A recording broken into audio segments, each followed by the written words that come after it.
বড় বড় করে লেখ, তাহলে বেশি বেশি নম্বর পাবি। হয়নি, আবার পর। ঠিক করে বল।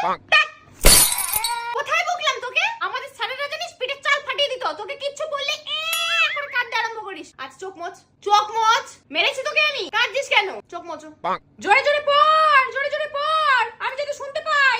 আবার টয়লেট পেয়েছে। কোথায় গেলি রে? বাথরুমে ঘুমিয়ে পড়লি নাকি? সোজা হয়ে বস। পাটা দেওয়ালে উঠে যাচ্ছে কেন তোর? নামটা বল দেখি। 13টা মুখস্থ করেছিস বলে 8টা ভুলে যাবি? হাত দে। ম্যাডাম তোর খাতা চেক করেনি কেন? দাঁড়া, কালকে আমি যাচ্ছি। সিলেবাস শেষ হয়নি মানে?